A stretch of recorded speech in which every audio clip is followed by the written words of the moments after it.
खबरें जो आपको सीधे जोड़ती हैं हमसे, जिनका आपकी जिंदगी पर होता है सीधा असर। आपके जरूरत की खबर। नमस्कार, आप देख रहे हैं मध्य प्रदेश हलचल न्यूज और मैं हूं आपके साथ मानवी ठाकुर। शुरुआत करते हैं आज की खास खबरों के साथ। सरपंचों की नाराजगी अब उबाल पर है।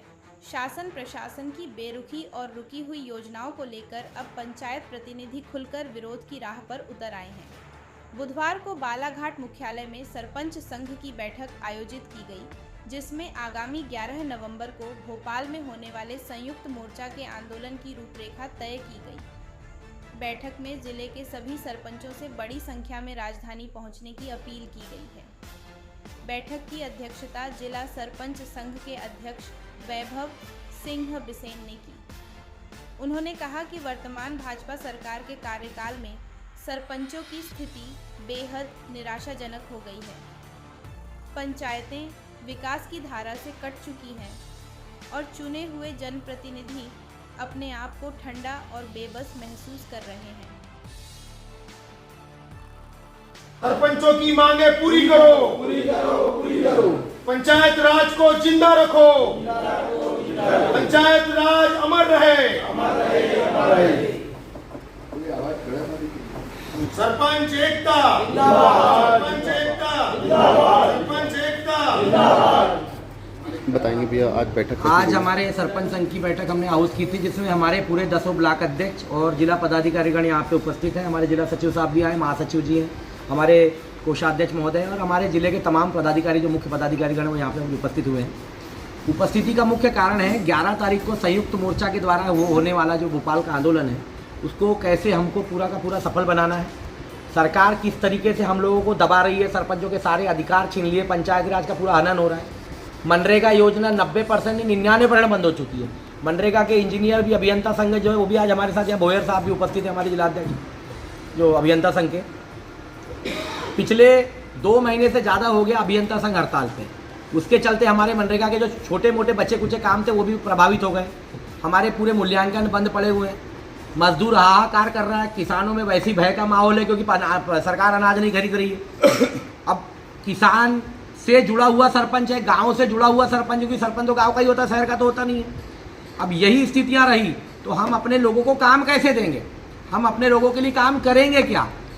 अभी इन सब बातों पे हमारे जो विचार विमर्श होने के बाद हमने ये तय किया है कि 11 तारीख को संयुक्त मोर्चा भोपाल में जो बुलाई गई है, हमारे पूरे प्रदेश संगठन है, जो पूरे छोटे मोटे सब संगठन एक होकर के संयुक्त मोर्चा बना के और जो पूरे सरपंचों का आह्वान किया है, उसमें हमारे जिले के तमाम सरपंच भोपाल जा रहे हैं। और संभवतः ये है कि जो भी वहाँ पे 11 तारीख को जो भी मतलब निर्णय होता है संगठन का, उसको तो मान्य करेंगे ही, लेकिन हमारा मानना ये है कि 11 तारीख के बाद में सभी अपने अपने पंचायतों की ताला चाबी कलेक्टर साहब को सौंप देंगे। यही स्थितियाँ अगर प्रदेश में और यही स्थितियाँ बालाघाट जिले में, क्योंकि हमारा जिला तो 90% किसान बाहुल्य जिला है, अगर हम अपने किसानों को, अपने मजदूरों को अपनी दिहाड़ी नहीं दिलवा पाए तो काहे की सरपंची करना। उससे अच्छा कि अपनी चाबियाँ सौंप दो भैया, कलेक्टर साहब आप ही अपनी पंचायत है, पूरी 697 पंचायत आप ही चला लें, क्योंकि अभियंता हमारे साथ है नहीं। रोजगार सहायकों को 2-2, 3-3 महीने से तनख्वाह नहीं मिल रही है। सचिव साहब बेचारे अपनी परेशानियों के साथ में पीड़ित हैं। तो ऐसी स्थिति में पूरी बीमार पंचायत को चलाने से अच्छा ये है, और जनता की 4 बातें सरपंच सुनता है, जनता की 4 बातें हमको सुननी पड़ती है, हमको उनकी मांगों को पूरा करना पड़ता है, रोड पे हमको उतरना पड़ता है, बड़े जनप्रतिनिधियों को नहीं आना पड़ता। और इसमें आगे चलकर 11 तारीख के बाद जो भी निर्णय होता है, 11 तारीख को भोपाल में जो भी निर्णय होता है उसका पालन करेंगे, ये हम अभी पूरे ब्लॉक अध्यक्षों ने तय किया है।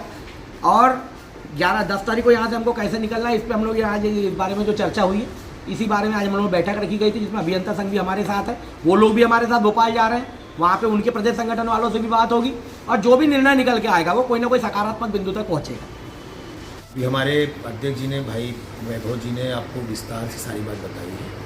निश्चित तौर पर आप भी स्वयं महसूस कर रहे हैं पिछले दशक से अभी तक का समय कि इस बार वर्तमान सरकार ने, वर्तमान पंचायत मंत्री और पंचायत हमारे मंत्रालय के द्वारा पूरा पंचायत राज को एक प्रकार से समाप्त जैसा कर दिया गया है और पंचायत राज के सारे पहिए पंचर हो गए।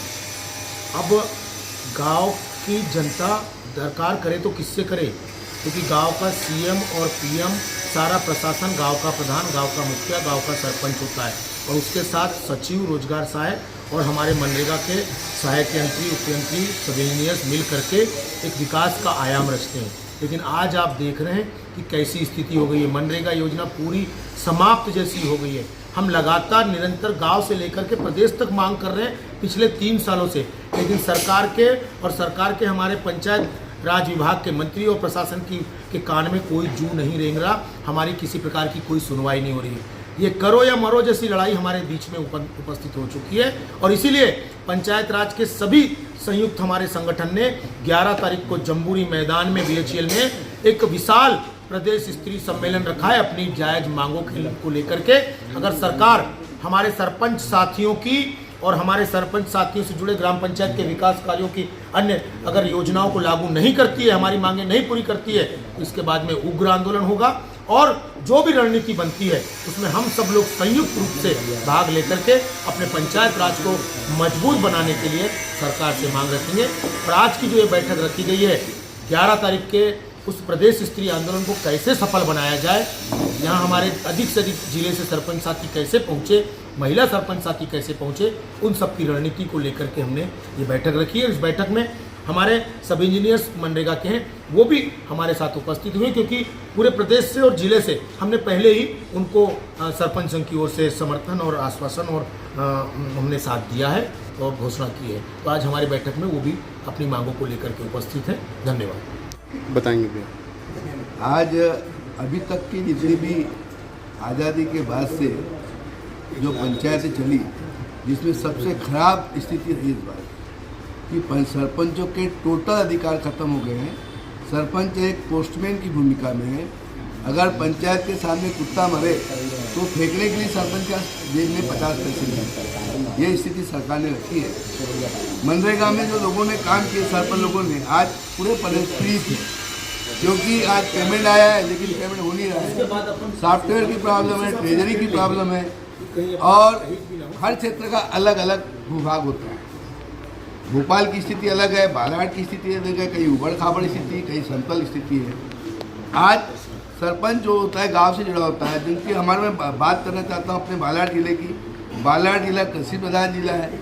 आज सरकार ने भेड़ बंधान बंद कर दी है। अब वो भेड़ पूरी खत्म हो चुकी है, तो किसान कैसे लाभ का धंधा बनेगा? अगर सरकार को पंचायत के माध्यम से जो किसानों के काम होते थे तो निश्चित है उसका किसानों को लाभ मिलता था और उसका पंचायत का भी सुधार होता। तो मेरा पंचायतों में अब जो है श्रमिकों को रोजगार नहीं मिल रहा है। श्रमिकों को कोई रोजगार नहीं मिल रहा है। TS बंद है। आज सभी ने हड़ताल पर है। रोजगार साहब की 4-4 महीने से तनख्वाह नहीं मिल रही है। वो बड़ी स्थिति खराब है। पलायन होगा, बड़े पलायन होगा, निश्चित ही पलायन होगा। काम नहीं मिलेगा तो पलायन ही होगा। तो सरकार को सरपंच की सूद लेनी चाहिए और जो पंचायत का जो मनरेगा बंद कर रखा है, बंद ठंडे बस्ते में पड़ा हुआ है, जबकि मनरेगा एक्ट है, कानून है, उसको बंद नहीं करना चाहिए, जबकि उसका कानून बनाया गया है। लेकिन सरकार ने जो हमारा पैसा आता है, जो हमारी स्थिति है, जितना हमको फंड देना चाहिए उसमें भी कटौती कर रही है। जो हमारी एक्ट बनाया गया कि इतना हमको पैसा हमारी पंचायतों को मिलना चाहिए, उसमें भी सरकार कटौती कर रही है। तो सरपंच बहुत पीड़ित है और हम मोहन सरकार से आग्रह करते हैं कि हमारी सूद ले और तीसरी पंचायत राज को आप खत्म करने का आप जो निर्णय ले रहे हैं, कहीं ऐसा ना हो कि एक दिन आपको बहुत परेशानी में आप आएंगे। खबरों में अब तक के लिए बस इतना ही। फिर होगी आपसे मुलाकात, तब तक के लिए नमस्कार और देखते रहिए मध्य प्रदेश हलचल। ऐसे ही लेटेस्ट अपडेट पाने के लिए हमारे चैनल को सब्सक्राइब करें और तुरंत नोटिफिकेशन पाने के लिए बेल आइकन प्रेस करना ना भूलें। यदि आप हमें फेसबुक या इंस्टाग्राम के माध्यम से देख रहे हैं तो हमारे पेज को फॉलो जरूर करें। धन्यवाद।